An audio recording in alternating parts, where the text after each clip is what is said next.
Hello everyone, welcome back to property. आज हम transfer of property act 1882 के section 36 और 37 को सिंपल लैंग्वेज में समझेंगे। दोनों सेक्शंस का मेन कंसेप्ट है अपॉर्शनमेंट, यानी किसी पेमेंट या ऑब्लिगेशन को डिफरेंट पर्संस के बीच फेयर प्रोपोर्शन में डिवाइड करना। लेकिन सेक्शन 36 और 37 में एक इंपॉर्टेंट डिफरेंस है। सेक्शन 36 बात करता है पीरियोडिकल पेमेंट्स के अपॉर्शनमेंट के बारे में एंड सेक्शन 37 बात करता है प्रॉपर्टी डिवाइड होने पर ऑब्लिगेशन के बेनिफिट का अपॉर्शनमेंट। तो चलिए दोनों सेक्शंस को सिंपल लैंग्वेज में समझना शुरू करते हैं। सेक्शन 36 बताता है कि अगर कोई कॉन्ट्रैक्ट या फिर लोकल यूजेज अदरवाइज प्रोवाइड नहीं करता तो रेंट्स, एन्युटीज, पेंशन्स, डिविडेंड्स और other periodical income type payments को डे टू डे एक्योर होने वाला माना जाएगा। और अगर पेमेंट रिसीव करने वाले पर्सन का इंटरेस्ट ट्रांसफर हो जाता है तो पेमेंट ट्रांसफर और ट्रांसफरी के बीच प्रोपोर्शनेटली अपोर्शन होगी, लेकिन payment actually appointed payment date पर ही की जाएगी। एक एग्जांपल के साथ समझते हैं कि मान लो ए को एक प्रॉपर्टी से हर मंथ 30,000 का रेंट मिलता है। अब मंथ के बीच में ए अपना right to receive rent B को ट्रांसफर कर देता है, तो पूरा 30,000 ऑटोमेटिकली बी का नहीं होगा। रेंट को डे टू डे कैलकुलेट किया जाएगा। फॉर एग्जाम्पल ए का राइट मंथ के 10th डे तक था और 11th डे से बी का राइट हो गया, तो 10 डेज का रेंट जो है वो ए का और बाकी के डेज का रेंट जो है वो बी का। लेकिन टेनेंट पेमेंट अपॉइंटेड डेट यानी कि रेंट ड्यू होने की डेट पर ही करेगा। अब इसमें क्या पेमेंट्स कवर्ड है? सेक्शन 36 स्पेसिफिकली मेंशन करता है रेंट्स, एन्युटीज, पेंशन्स, डिविडेंड्स और other periodical payments in the nature of income. अब इसका एक इंपॉर्टेंट एक्सेप्शन भी है। ये एक्सेप्शन है कि सेक्शन 36 तब अप्लाई होता है जब कॉन्ट्रैक्ट या लोकल यूजेज के कॉन्ट्ररी कुछ प्रोवाइडेड ना हो, यानी अगर प्रॉपर्टीज के कॉन्ट्रैक्ट में डिफरेंट अरेंजमेंट है तो कॉन्ट्रैक्ट प्रिवेल करेगा। अब आते हैं सेक्शन 37 पर। सेक्शन 37 तब अप्लाई होता है जब प्रॉपर्टी ट्रांसफर होने के रिजल्ट में प्रॉपर्टी डिवाइड होकर सेवरल शेयर्स में होल्ड होने लगे और प्रॉपर्टी से रिलेटेड किसी ऑब्लिगेशन का बेनिफिट जो पहले एक ओनर को मिलता था अब मल्टीपल ओनर्स को मिलने लगे, तो कॉरेस्पॉन्डिंग ड्यूटी को जनरली हर ओनर के शेयर के प्रोपोर्शन में परफॉर्म किया जाएगा। अब एक एग्जांपल के साथ समझते हैं इसको भी। मान लो एक प्रॉपर्टी ए की है। ए उस प्रॉपर्टी को बी को 50%, सी को 25% और डी को 25% ट्रांसफर कर देता है। प्रॉपर्टी से रिलेटेड एक ऑब्लिगेशन है जिसके अंडर ई को 30,000 एनुअल पेमेंट करनी है। अब प्रॉपर्टी मल्टीपल ओनर्स में डिवाइड हो गई है, तो अगर ड्यूटी सेवरेबल है तो पेमेंट प्रोपोर्शनेटली होगी।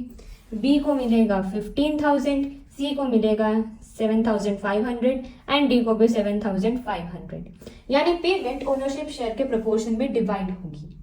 अब इसमें कुछ कंडीशन है। सेक्शन 37 तब अप्लाई करेगा जब ऑब्लिगेशन की ड्यूटी को सिवियर किया जा सकता है। अगर ड्यूटी को कन्वीनियंटली डिवाइड किया जा सकता है तो हर ओनर को उसके शेयर के प्रोपोर्शन में बेनिफिट मिलेगा। फिर नेक्स्ट कंडीशन है कि सेवरेंस का रिजल्ट में ऑब्लिगेशन परफॉर्म करने वाले पर्सन पर सब्सटैंशियली इंक्रीज्ड बर्डन नहीं आना चाहिए। अगर प्रॉपर्टी डिवाइड होने की वजह से ऑब्लिगेशन परफॉर्म करना अननेसेसरीली डिफिकल्ट या बर्डनसम हो जाए तो नॉर्मल अपॉर्शनमेंट नहीं होगा। अब बात करते हैं कि अगर ड्यूटी को डिवाइड नहीं किया जा सकता या फिर प्रॉपर्टी के सेवरेंस से ऑब्लिगेशन का बर्डन सब्सटैंशियली इंक्रीज हो जाता है तो ड्यूटी किसी एक ओनर के फेवर में परफॉर्म की जाएगी, लेकिन वो ओनर कौन होगा? All the several owners jointly decide and designate the person, यानी मल्टीपल ओनर्स कलेक्टिवली एक ओनर को डेजिग्नेट करेंगे जिसके बेनिफिट के लिए ऑब्लिगेशन परफॉर्म किया जाएगा। अब बात करते हैं एक इम्पॉर्टेंट प्रोटेक्शन के बारे में। सेक्शन 37 में एक वेरी इंपॉर्टेंट प्रोटेक्शन भी है। जिस पर्सन पर ऑब्लिगेशन का बर्डन है वो तब तक लायबल नहीं होगा जब तक उसको प्रॉपर्टी के सेवरेंस के बारे में रीजनेबल नोटिस ना दिया गया हो। सिंपल वर्ड्स में बोले तो प्रॉपर्टी डिवाइड हो गई, ओनर चेंज हो गए, पहले ऑब्लिगेशन एक ओनर को परफॉर्म होती थी तो ऑब्लिगेशन के बर्डन वाले पर्सन को रीजनेबल नोटिस देना जरूरी है। नोटिस के बिना उसको फेलियर के लिए लायबल नहीं किया जा सकता। अब नेक्स्ट हम बात करते हैं एग्रीकल्चरल लीज एक्सेप्शन के बारे में। Section 37 generally agricultural purpose lease पर अप्लाई नहीं होता। एग्रीकल्चरल लीज पर सेक्शन 37 तब अप्लाई करेगा जब स्टेट गवर्नमेंट ऑफिशियल गैजेट में नोटिफिकेशन इशू करके डायरेक्ट करेगी। सो रिमेंबर कि एग्रीकल्चरल लीज में section 37 ordinary does not apply unless the state government notifies otherwise. अब इसकी भी एक इलस्ट्रेशन का एग्जांपल ले लेते हैं। इलस्ट्रेशन ए जो है ये बताती है कि ए ने एक हाउस बी, सी और डी को सेल किया। उनके परचेज मनी कंट्रीब्यूट थे 50%, 25% एंड 25%। यही सेम एग्जांपल जो हमने यहाँ पे पढ़ा था। हाउस ई को लीज पर दिया गया और ई को annually 30 rupees rent plus 1 fat sheep देना था। अब ई को प्रॉपर्टी के डिवीजन की इंफॉर्मेशन है, रेंट प्रोपोर्शनेटली डिवाइड होगा। बी को मिलेंगे 15 रुपीज, सी को मिलेंगे 7.50 एंड डी को भी 7.50। लेकिन शीप को डिवाइड नहीं किया जा सकता, इसलिए शीप बी, सी और डी की जॉइंट डिस्क्रिप्शन के अकॉर्डिंग डिलीवर की जाएगी। अगर आपको ये वीडियो यूजफुल लगी हो तो वीडियो को लाइक करें, शेयर करें और चैनल को सब्सक्राइब करें। Thank you.